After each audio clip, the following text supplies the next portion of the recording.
تیسرا معجزہ الاسراء والمعراج، جس کو آج ہم ڈسکس کرنے کے لیے بیٹھے ہوئے ہیں۔ پبلک میں ویسے یہ واقعہ معراج کے نام سے مشہور ہے، لیکن یہ اصلاً ہے الاسراء والمعراج۔ نبی علیہ السلام کا الاسراء رات کا سفر، والمعراج اور آسمانوں کا سفر، یہ دو چیزیں ہیں، مل کے یہ معجزہ بنتا ہے۔ الاسراء ہے بیت اللہ سے لے کر بیت المقدس تک، مسجد ایلیا یروشلم، اور المعراج ہے یروشلم سے ساتوں آسمانوں کا سفر، الٹیمیٹلی سدرۃ المنتہا پہ جا کے وہ سفر اینڈ ہوا۔ اس کے اوپر جو کچھ بیان کیا جاتا ہے بالکل جھوٹ کہانی ہے، اینڈ سدرۃ المنتہا ہے، اس سے اوپر کوئی مخلوق نہیں جا سکتی، نہ کوئی فرشتہ جا سکتا ہے، نہ کوئی پیغمبر جا سکتا ہے۔ وہ انشاءاللہ تعالی میں آج بخاری اور مسلم سے انشاءاللہ ثابت بھی کروں گا۔ تو یہ الاسراء والمعراج کا معجزہ، اس کی کوئی تاریخ رپورٹ نہیں ہوئی ہے جو 27 رجب کو مناتے ہیں، چونکہ اب پبلک میں مشہور ہے، اس لیے میں رجب کے مہینے میں آج 21 رجب 1447 ہجری میں بیٹھ کے اس کو ڈسکس کر رہا ہوں بمطابق 11 جنوری 2026، چونکہ آج کل یہ ڈسکشن ہو رہی ہے۔ ویسے اس کی کوئی تاریخ رپورٹ نہیں ہوئی، سال بھی اس کا کوئی ایز سچ رپورٹ نہیں ہوا۔ یہ ہجرت مدینہ سے جسٹ پہلے کا واقعہ ہے،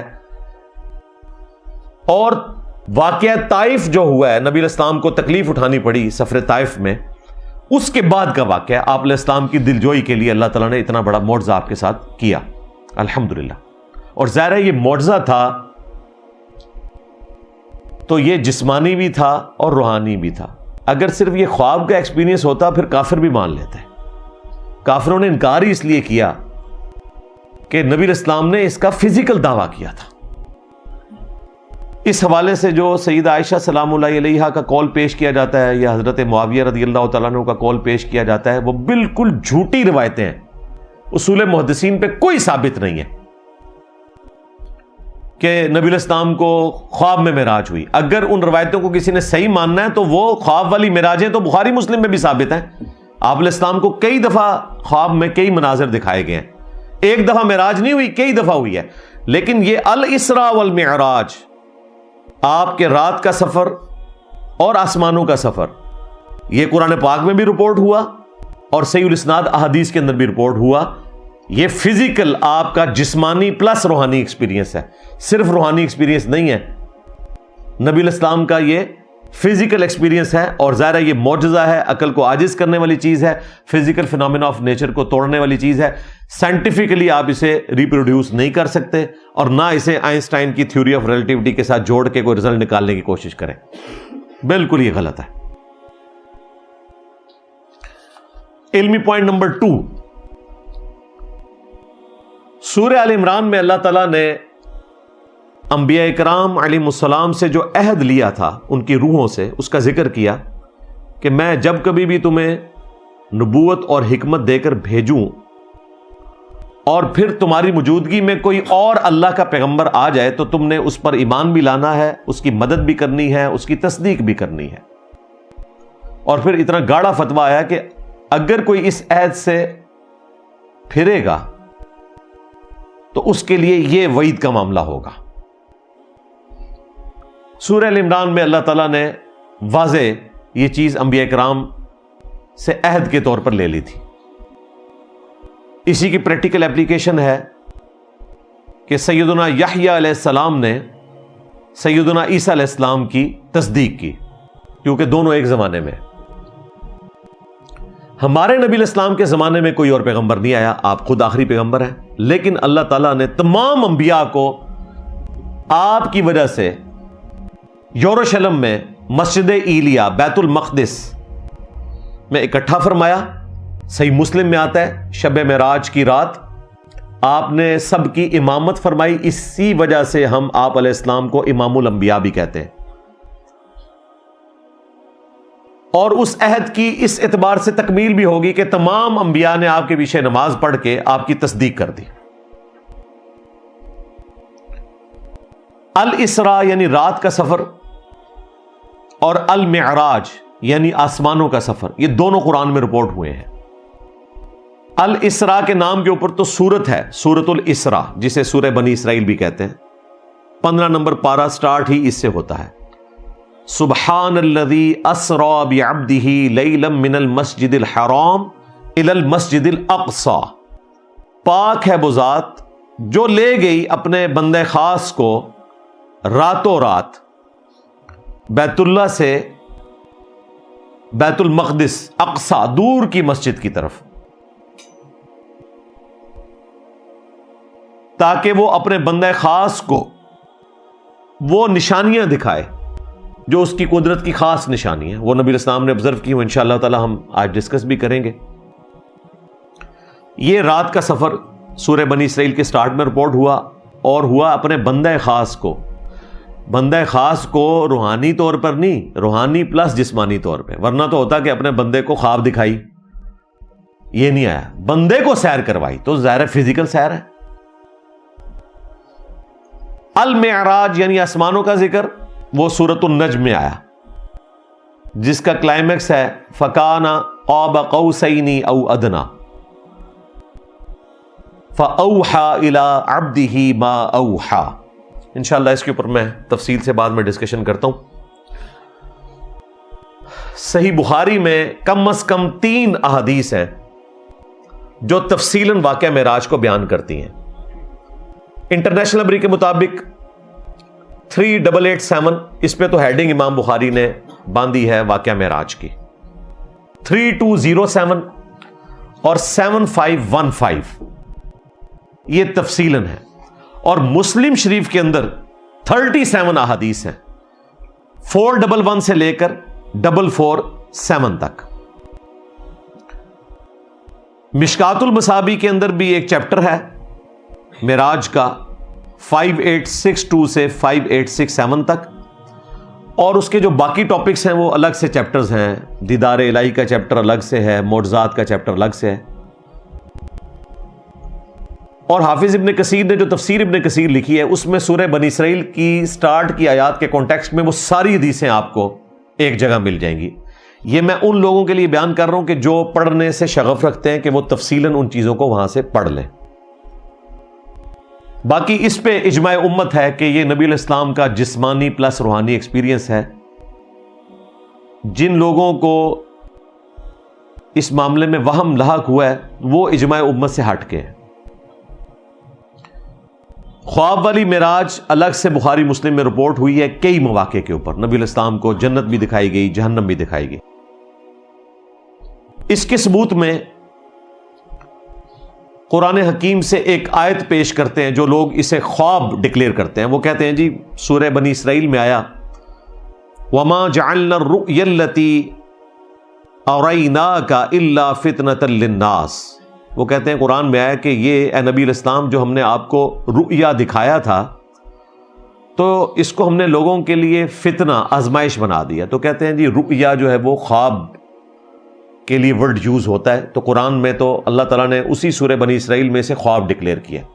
رؤیا صرف خواب دیکھنے کو رؤیا نہیں بولا جاتا، آنکھوں کے نظارے کو بھی رؤیا بولا جاتا ہے.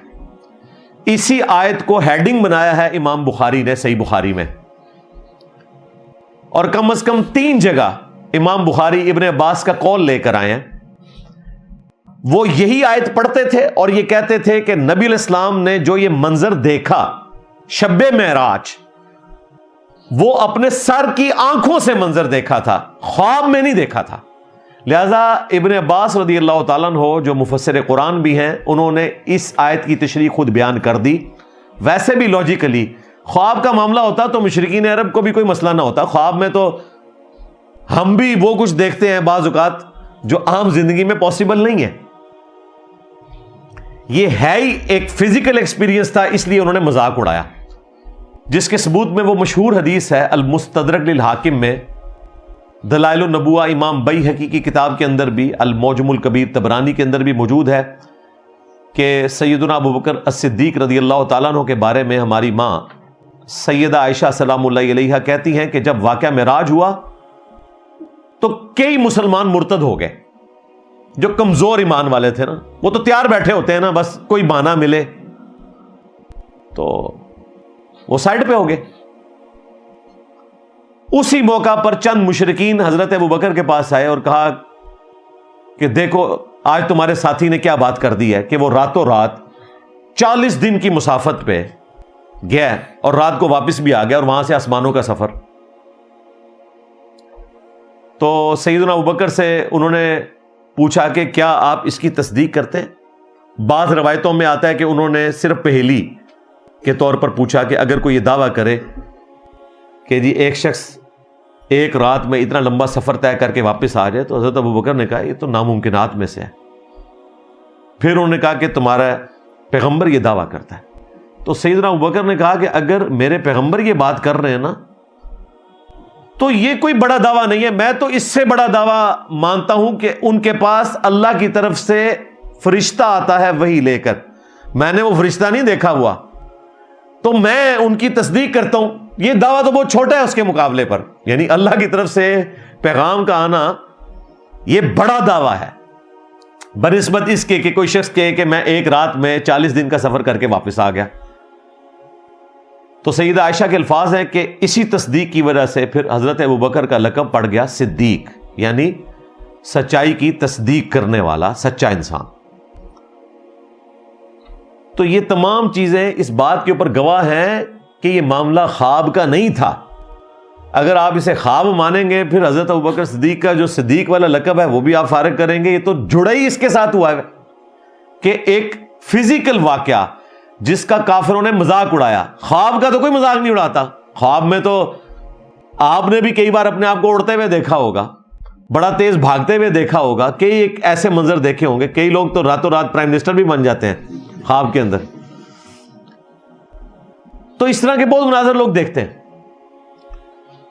لیکن یہ فزیکل واقعہ تھا. اسی وجہ سے کافروں نے اس کا مذاق اڑایا اور سیدنا ابوبکر صدیق نے تصدیق کر کے صدیق لقب حاصل کیا اور کئی لوگ اس وقت مرتد بھی ہو گئے.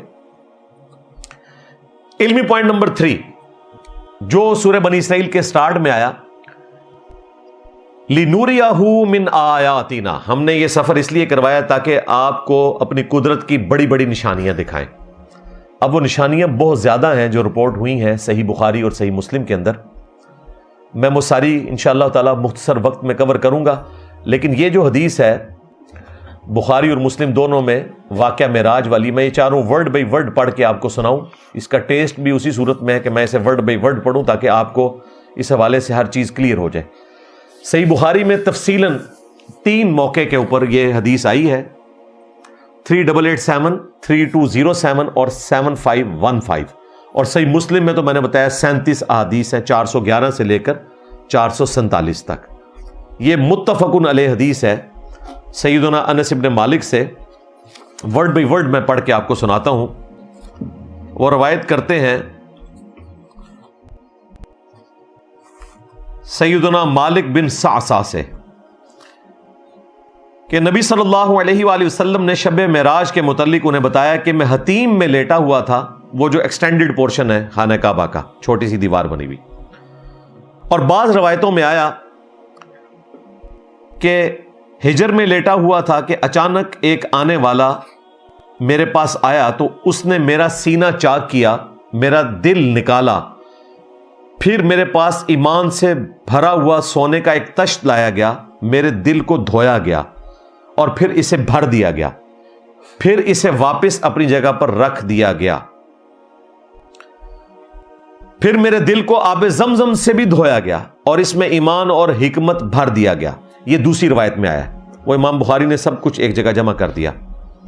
مشکات میں بھی یہ روایت آئی ہے. اچھا، یہ جو ایکسپیرینس ہے نبی الاسلام خود آبزرو کر رہے ہیں، ورنہ اگر یہ ہارٹ سرجری ایک بندے کی ہو رہی ہو وہ تو نہیں دیکھ رہا ہوتا کہ اس کا سینہ چاک کیا گیا، دل باہر نکال لیا، اس کو زمزم میں دھویا گیا. اور تشت جو ہے وہ دیکھیں، تشت آیا آسمانوں سے لیکن دھویا زمزم میں گیا. یہ زمزم اللہ تعالیٰ کا ایک خاص پانی ہے.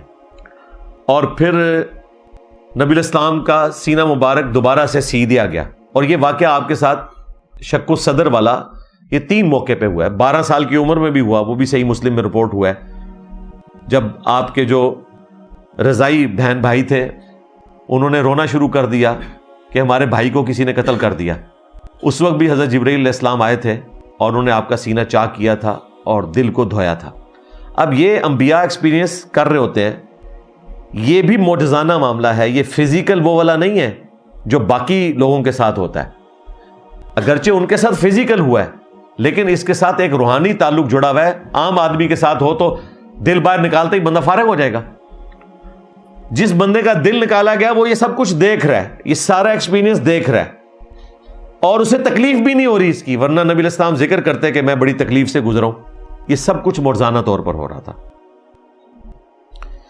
پھر خچر سے چھوٹی اور گدھے سے بڑی سفید رنگ کی براق نامی ایک سواری میرے پاس لائی گئی.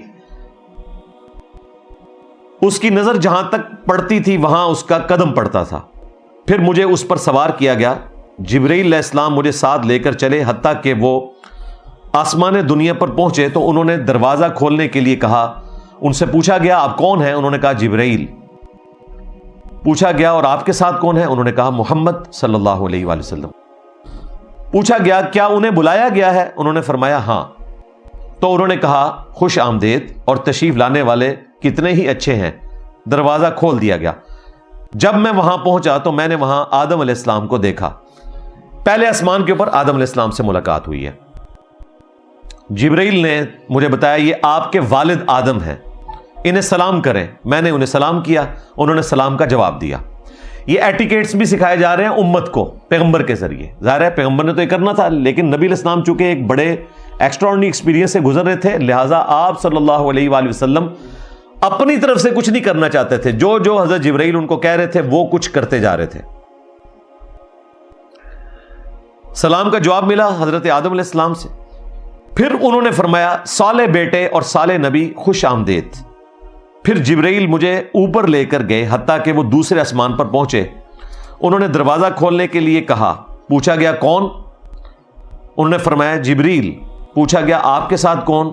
کہا محمد. پوچھا گیا کہ ان کی طرف سے کسی کو بھیجا گیا تھا؟ فرمایا ہاں.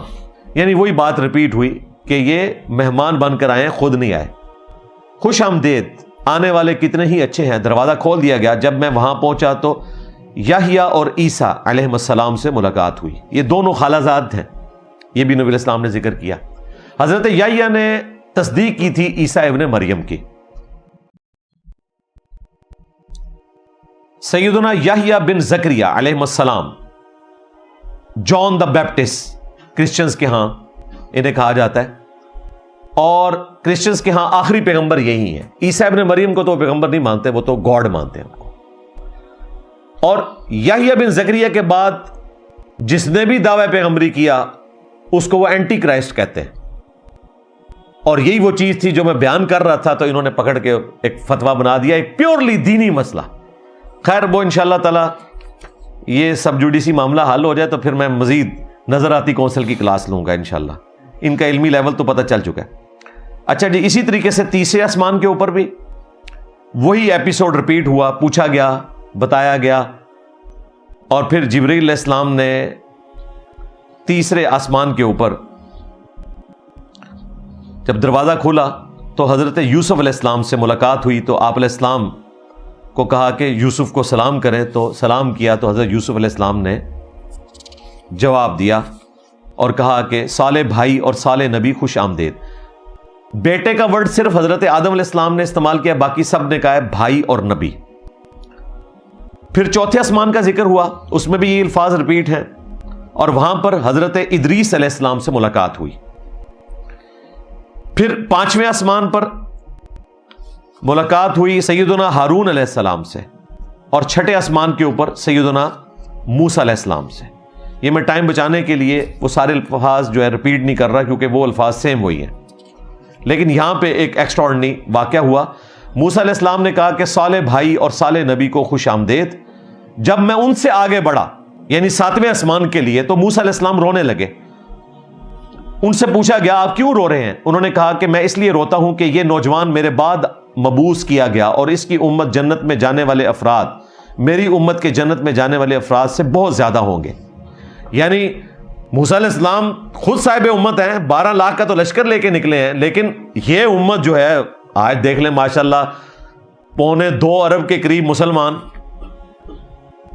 اتنی بڑی تعداد تو کسی اور پیغمبر نے سوچی بھی نہیں تھی. ختم نبوت کی برکت سے، قرآن کی برکت سے تو حضرت موسیٰ علیہ السلام کو یہ آپ سمجھ لیں رشک ہوا، اس کو ہم جیلسی نہیں بولیں گے، رشک ہوا نبی علیہ السلام کی ذات کے اوپر کہ یہ بعد میں آئے اور اتنے زیادہ ان کے فالوور جنت میں جائیں گے. وہ میں نے بتایا نا بخاری مسلم میں کہ جنتیوں کا نصف جو ہے وہ اس امت سے ہوگا. پھر مجھے 7ویں آسمان پر لے جایا گیا. جبریل نے دروازہ کھولنے کے لیے درخواست کی تو پوچھا گیا کون؟ فرمایا جبریل. پوچھا گیا آپ کے ساتھ کون؟ فرمایا محمد صلی اللہ علیہ وآلہ وسلم. پوچھا گیا کیا ان کی طرف پیغام بھیجا گیا تھا؟ فرمایا ہاں. اب یہ ایس او پی فالو ہو رہا ہے، یہ نہ سمجھے کہ ان کو نہیں پتا، سب کو پتا تھا، لیکن ایس او پی یہی ہے. آپ جج کے سامنے جب پیش ہوتے ہیں نا جوڈیشری میں، تو وہ ایف آئی آر پڑھ کے بتائی جاتی ہے، بندہ سامنے موجود ہوتا ہے، پھر اس سے پوچھتے ہیں ہاں بھی تمہارا نام کیا ہے، تم یہی ہو، وہ سب کچھ پتا ہوتا ہے، بتا دیا جاتا ہے، لیکن ایک ایس او پی کو فالو کیا جاتا ہے. خوش آمدید، کتنے ہی اچھے آنے والے ہیں. جب میں وہاں پہنچا تو وہاں حضرت ابراہیم علیہ السلام تشریف فرما تھے. جبریل نے کہا یہ تمہارے باپ ابراہیم ہیں، انہیں سلام کریں. چنانچہ میں نے انہیں سلام کیا تو انہوں نے سلام کا جواب دیا. پھر فرمایا صالح بیٹے اور صالح نبی کو خوش آمدید. پھر مجھے سدرۃ المنتہا تک لے جایا گیا. اس کے میوے بیر کے مٹکوں کی طرح ہیں، اس کے پتے ہاتھی کے کانوں کی طرح. انہوں نے بتایا یہ سدرۃ المنتہا ہے، یعنی مخلوق کی انتہا. وہاں 4 نہریں تھیں، 2 باطنی تھیں، 2 ظاہری تھیں. میں نے کہا جبریل یہ 2 چیزیں کیا ہیں؟ انہوں نے کہا 2 باطنی نہریں ہیں، یہ 2 نہریں جنت میں بہتی ہیں، اور 2 ظاہری نہریں ہیں، وہ نیل اور فرات ہیں. پھر مجھے بیت المعمور کی طرف لے جایا گیا. وہ دوسری روایت میں آتا ہے بیت المعمور جو ہے یہ فرشتوں کا کعبہ ہے، جس طرح ہمارے لیے بیت اللہ شریف ہے، اور روزانہ 70,000 فرشتے، صحیح بخاری میں آتا ہے کہ اس کا طواف کرتے ہیں، اور جو ایک بار آتا ہے اسے دوبارہ مہلت نہیں ملتی، کیونکہ فرشتے اتنے زیادہ ہیں کہ قیامت تک فرشتے آتے رہیں گے اور وہ فرشتے ختم نہیں ہوں گے. 70,000. پھر میرے پاس شراب، دودھ اور شہد کا برتن لایا گیا. میں نے دودھ والا برتن اٹھا لیا تو حضرت جبریل نے کہا یہ وہ فطرت ہے جس پر آپ اور آپ کی امت ہے. یعنی نبی علیہ السلام نے دودھ پیا. باقی روایتوں میں آتا ہے کہ اگر آپ کوئی اور چیز اڈاپٹ کرتے تو ظاہر ہے وہ شراب بھی وہ والی شراب نہیں تھی، جنت والی شراب ہوگی، تو پھر آپ کی امت جو ہے وہ فطرت سے ہٹ جاتی. فطرت یعنی دودھ پیا آپ نے.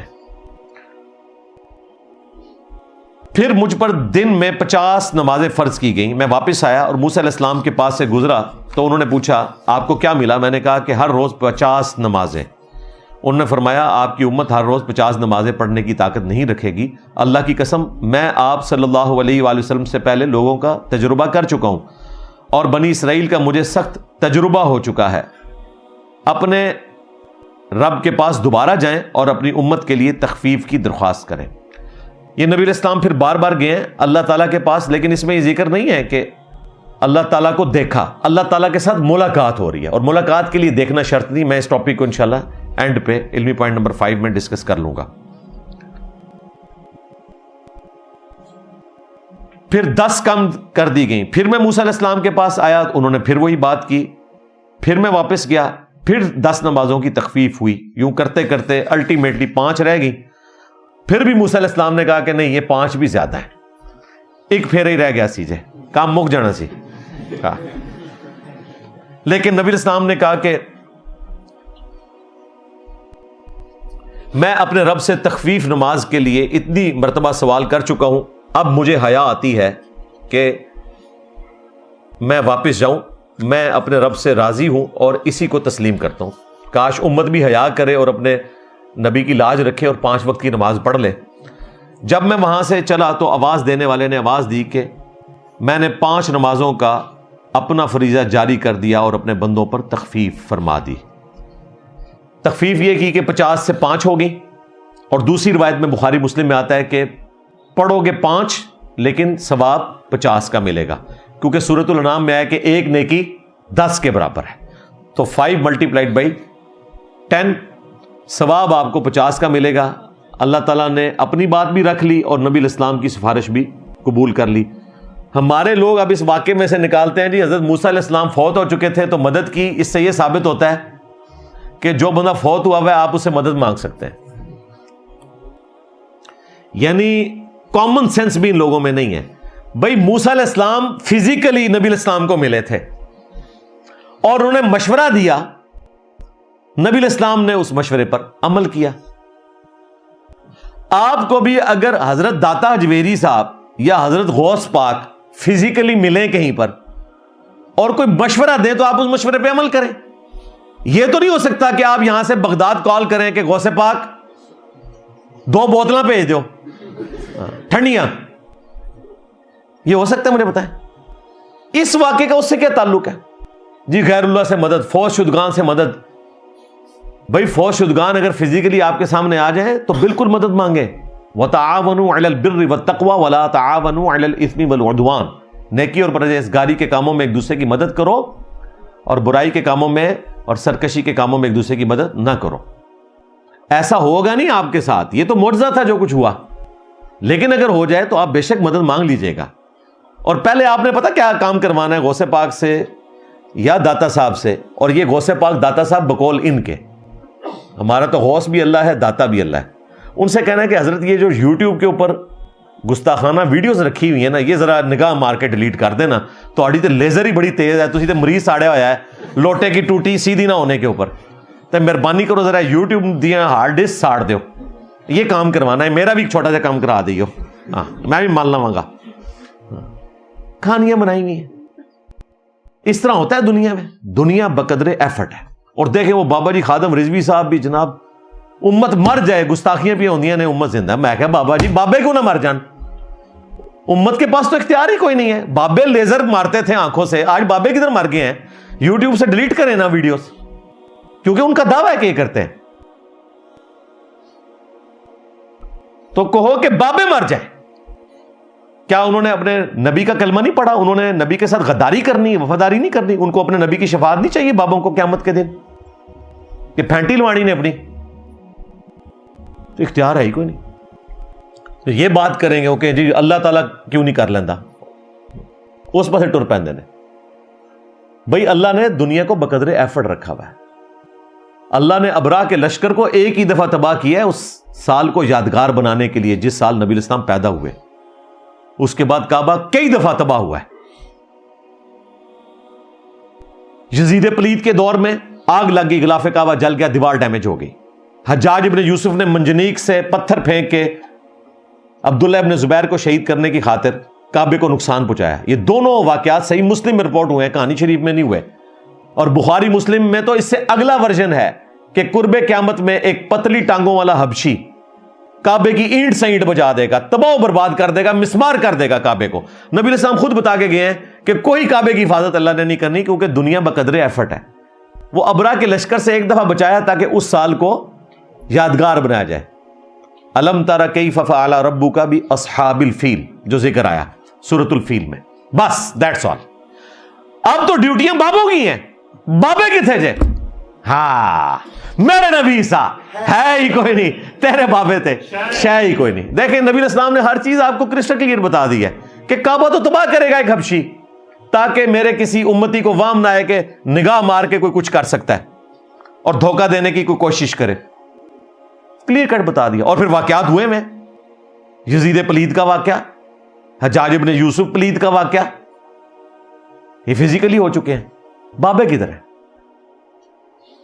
تو دعوے نہ کیا کریں، ادروائز پھر وہ چیزیں پروڈیوس کر کے آپ کو بتانی پڑیں گی. تو واقعہ معراج میں سے یہ چیزیں نکالتے ہوتے تھے. تو میں نے اس لیے اس کو ساتھ کلیئر کر دیا.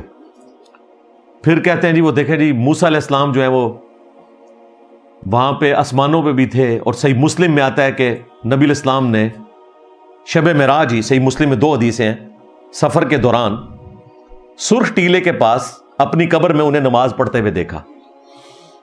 اور صحیح مسلم میں آتا ہے پھر بیت المقدس میں جب امامت کروائی اس وقت بھی سارے انبیاء وہاں جمع تھے. اور بخاری مسلم میں آیا کہ جب آسمانوں پہ گئے تو وہاں پہ بھی انبیاء موجود تھے. کہتے ہیں جی اس سے انبیاء کا حاضر و ناظر ہونا ثابت ہو گیا.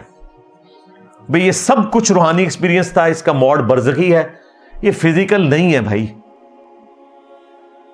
غوث پاک کے بارے میں تو آپ کو بتاتے ہیں کہ ایک روزے کی افطاری انہوں نے 40 جگہ کی. کیا نبی علیہ السلام کے بارے میں کسی جھوٹی روایت میں بھی آیا کہ آپ 40 صحابہ کے گھر ان کا دل رکھنے کے لیے رمضان کی افطاری پہ چلے گئے؟ لوزامو آنا چاہیے تھا نا. آپ سے زیادہ کون تھا؟ حریص علیکم بالمؤمنین رؤوف الرحیم. وہ ایسے نہیں ہوتا بھائی.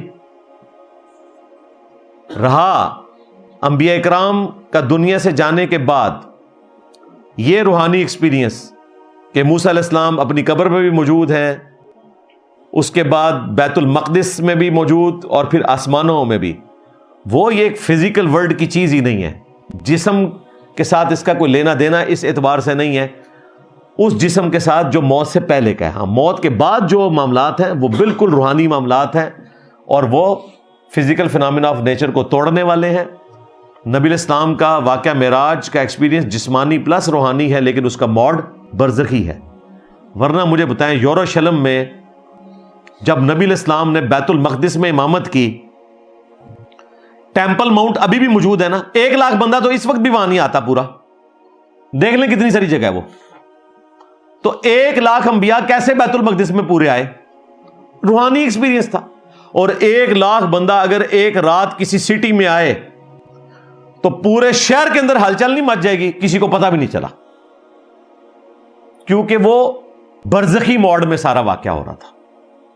اس چیز کو سمجھیں، اس کا اس فزیکل ورلڈ کے ساتھ کوئی تعلق نہیں ہے۔ اسی طریقے سے سنن نسائی میں اور دلائل النبوہ امام بیہقی کی کتاب میں اور کتابوں میں آتا ہے کہ نبی علیہ السلام کو جب حضرت جبرائیل علیہ السلام لے کر نکلے بیت اللہ شریف سے، تو سب سے پہلے طیبہ لے کر گئے۔ یہ مدینہ شریف کا دوسرا نام ہے، طیبہ بھی ہے، توبہ بھی ہے، طیبہ بھی ہے، اور مشہور جو ہے وہ مدینہ ہے، اس سے پہلے یثرب۔ نبی علیہ السلام نے پوچھا یہ کون سی جگہ ہے؟ تو بتایا گیا کہ عنقریب یہ آپ کی ہجرت کا مسکن بنے گا، یہ طیبہ ہے۔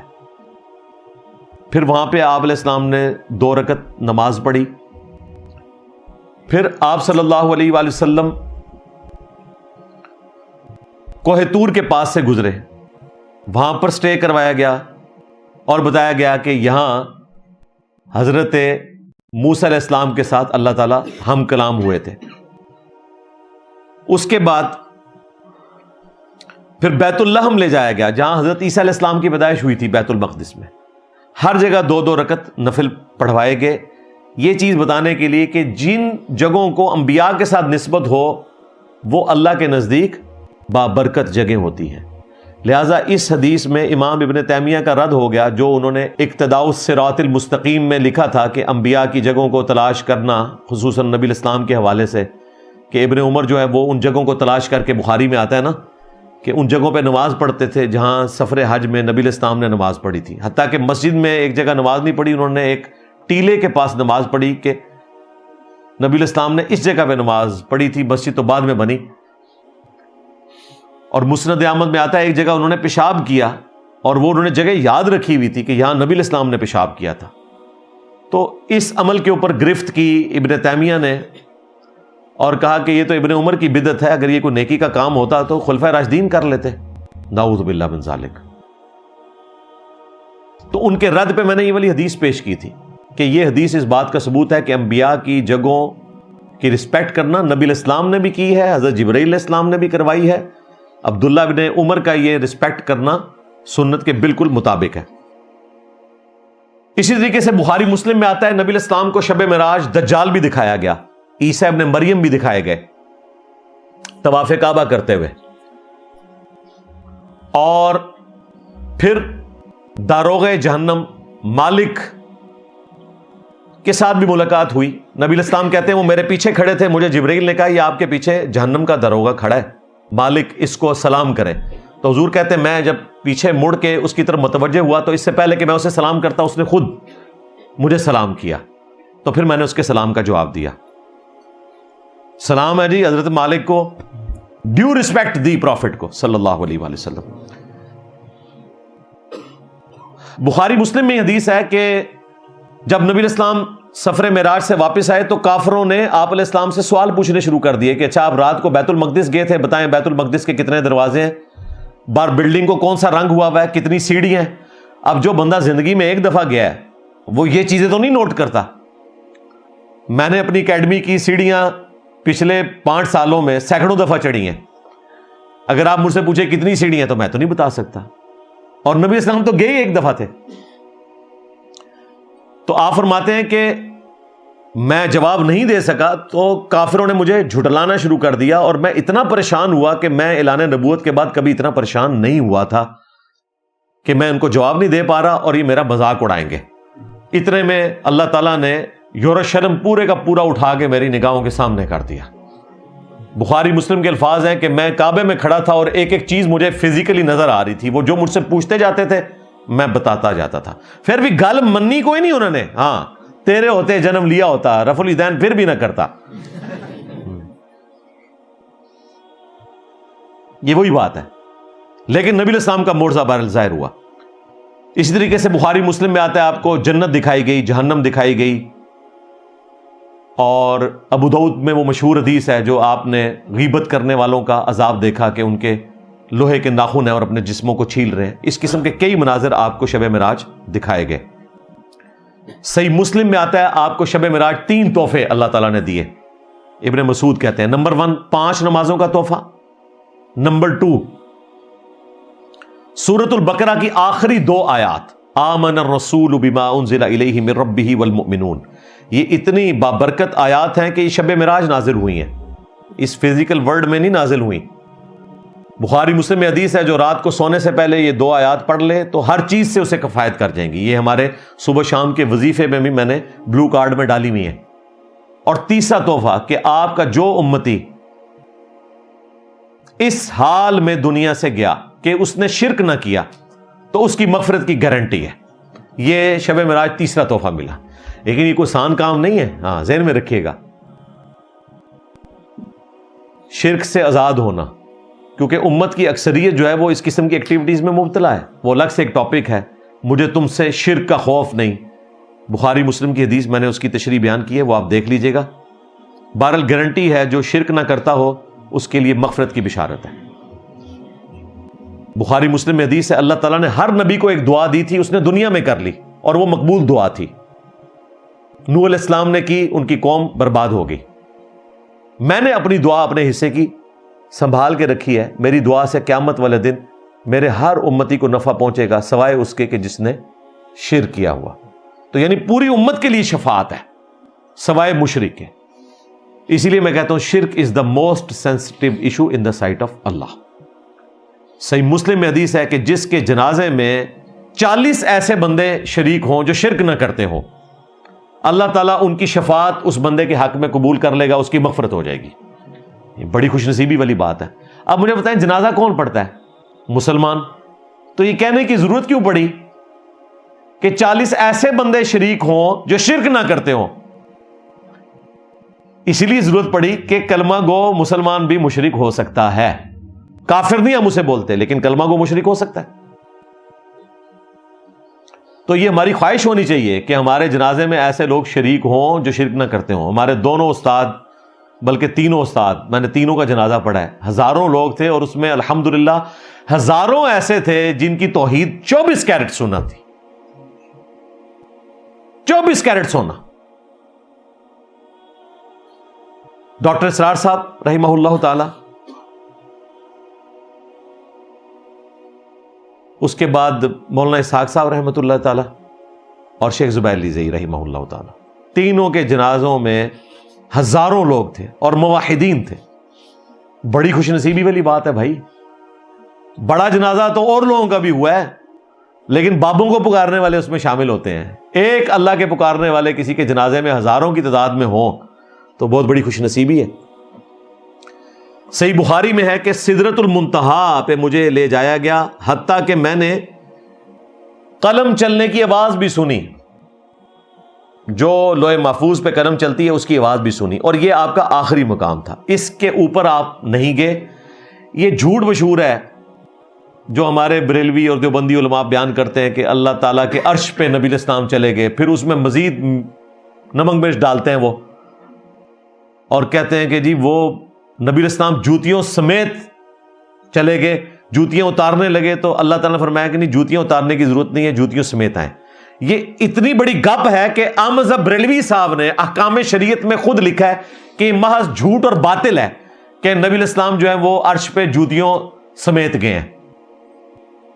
عرش پہ جانے کو وہ مانتے ہیں, لیکن اس جھوٹ کو نہیں مانتے کہ جوتیوں سمیت گئے. حالانکہ بخاری مسلم میں واضح موجود ہے سدرۃ المنتہا اس کا مطلب ہی منتہا انتہا ہے. یہاں پتہ نہیں کہانیاں بنائی ہیں کہ نبی الاسلام نے حضرت جبرائیل علیہ السلام کو کہا کہ آپ بھی ساتھ چلیں, تو انہوں نے کہا میرے پر جل جائیں گے. پھر حضور نے کہا میں اکیلا آگے کیسے جاؤں گا. پھر اللہ تعالیٰ نے حضرت ابوبکر صدیق کی شکل کا ایک فرشتہ ساتھ اٹیچ کر دیا. پتہ نہیں کیا کچھ بنایا ہوا ہے, بالکل جھوٹ, بالکل واضح بخاری میں لکھا ہے یہ آخری حد ہے. اور یہ نمازوں والی ملاقات جو بار بار اللہ تعالیٰ کے ساتھ ہوئی ہے وہ بھی سدرۃ المنتہا پہ ہوئی ہے, پردے کے اندر ملاقات ہوئی. اس کا ذکر قرآن میں بھی ہے, بخاری مسلم میں بھی ہے. اسی طریقے سے بخاری مسلم میں ہم سن چکے انبیاء کرام علیہ السلام کے ساتھ بھی ملاقاتیں ہوئیں. اور جہاں تک اللہ تعالیٰ کی ملاقات کا تعلق ہے اور وحی کا تعلق ہے وہ انشاءاللہ تعالیٰ میں اگلے 2 پوائنٹس میں ڈسکس کروں گا. لیکن یہاں پہ میں ایک بات ضمناً اس کے ساتھ جڑی ہوئی عرض کر دوں. پبلک کے اندر مشہور ہے کہ اللہ تعالیٰ سے جب ملاقات ہوئی تو نبی علیہ السلام نے عرض کیا التحیات للہ والصلوات والطیبات. تو اللہ تعالیٰ نے کہا السلام علیکہ ایہا النبی ورحمۃ اللہ وبرکاتہ. تو پھر نبی علیہ السلام نے اپنی امت کو بھی بیچ میں شامل کیا اور کہا السلام علینا وعلی عباد اللہ الصالحین. اور پھر فرشتوں نے یک زبان ہو کر کہا اشہد ان لا الہ الا اللہ واشہد ان محمدا عبدہ ورسولہ. یہ آپ نے پبلک میں سنا ہوگا, اور اکثر یہ بریلوی, دیوبندی, اہل حدیث تینوں بیان کرتے ہیں. بالکل جھوٹ. دنیا کی کسی حدیث کی کتاب میں ایسی کوئی بات نہیں لکھی ہوئی, نہ جھوٹی نہ سچی. یہ تشہد جو ہے نماز کا, یہ تو صحیح بخاری میں صحیح مسلم میں آیا کہ نبی علیہ السلام نے خود تعلیم فرمایا ہے. یہ شب معراج کی گفتگو نہیں ہے. ابن مسعود کے الفاظ ہیں بخاری میں, نبی علیہ السلام نے میرا ہاتھ اپنے دونوں مبارک ہاتھوں میں لے کر مجھے خود تعلیم کیا یہ تشہد, پڑھ التحیات للہ والصلوات والطیبات آنورڈ. اور مسلم شریف کے الفاظ ہیں, ابن عباس کہتے ہیں نبی علیہ السلام جس طرح ہمیں قرآن یاد کرواتے تھے نا, نماز کا تشہد بھی ہم نے یاد کیا ہے نبی علیہ السلام سے سن کے. آپ نے ہمیں یہ یاد کروایا قرآن کی آیات کی طرح. کوئی شب معراج کا ذکر ہی نہیں ہے. یہ خود سے سٹوری بنائی. اچھا, سٹوری پھر کیوں بنائی انہوں نے؟ سٹوری اس لیے بنائی انہوں نے کہ اس کے ذریعے پھر وہ اہل حدیث اور دیوبند جو تھے وہ بریلویوں کو کہتے تھے کہ یہ جو ہم نماز میں پڑھتے ہیں یہ تو اللہ تعالیٰ کے ساتھ 1-to-1 ملاقات میں اللہ تعالیٰ نے کہا ہے یا رسول اللہ یا نبی اللہ. آپ ویسے یا رسول اللہ نہیں کہہ سکتے, یا نبی اللہ نہیں کہہ سکتے, کیونکہ بریلوی یہی پیش کرتے ہیں نا نماز سے السلام علیکہ ایھا النبی. تو ان کے عقیدے کی خرابی اپنی جگہ, لیکن جواب اس طرح کا دینا جو جھوٹ پہ مبنی ہے, وہ کہتے ہیں یہ جی حکایتاً پڑھا جاتا ہے سٹوری کے طور پر, یہ انشائیہ نہیں پڑھا جاتا, یعنی انٹینشنلی نہیں پڑھا جاتا. حالانکہ بخاری مسلم میں الفاظ ہیں, نبی صلی اللہ علیہ وآلہ وسلم نے فرمایا جب تم یہ پڑھو گے السلام علیکہ ایھا النبی ورحمۃ اللہ وبرکاتہ السلام علینا وعلی عباد اللہ الصالحین, تو زمین و آسمان میں جہاں بھی اللہ کے نیک بندے ہیں اللہ تعالیٰ تمہارا سلام ان تک پہنچا دے گا. بخاری مسلم میں لکھا ہوا ہے کہ السلام علیکہ ایھا النبی یا السلام علیکہ یا نبی اللہ. اس کا عقیدہ کیا ہے کہ اللہ پہنچا رہا ہے. یہاں سے بھی پڑھیں آپ بے شک الصلاۃ والسلام علیکہ یا رسول اللہ, بالکل جائز ہے. عقیدہ یہ ہے کہ اللہ پہنچا رہا ہے. قبر رسول پہ پڑھنا تو ثابت ہے 4 کتابوں میں, المصنف ابن ابی شیبہ میں, سنن کبریٰ البیہقی میں, فضل الصلاۃ علی النبی میں, اور الموطا امام مالک میں, کہ عبداللہ ابن عمر جب بھی قبر رسول پر حاضر ہوتے پڑھتے السلام علیکہ یا رسول اللہ, پھر السلام علیکہ یا ابا بکر, حضرت ابو بکر کی قبر پہ, اور السلام علیکہ یا عمر, ایک روایت میں السلام علیکہ یا ابتا, اے میرے باپ آپ پر سلام ہو. تو ہم یا رسول اللہ کو مانتے ہیں, السلام علیکہ یا رسول اللہ کو مانتے ہیں, الصلاۃ والسلام علیکہ یا رسول اللہ کو مانتے ہیں, لبیک یا رسول اللہ کو مانتے ہیں. لیکن جیسے ہی آپ کہیں گے المدد, پھر نہیں ہم مانیں گے, کیونکہ ایاک نعبد و ایاک نستعین. بارش کون برساتا ہے؟ اللہ. ڈیوٹی کس کی ہے؟ فرشتوں کی. لیکن اگر آپ فرشتوں سے بارش مانگیں گے تو آپ مشرک ہو جائیں گے. آپ نے بارش کی دعا اللہ سے کرنی ہے.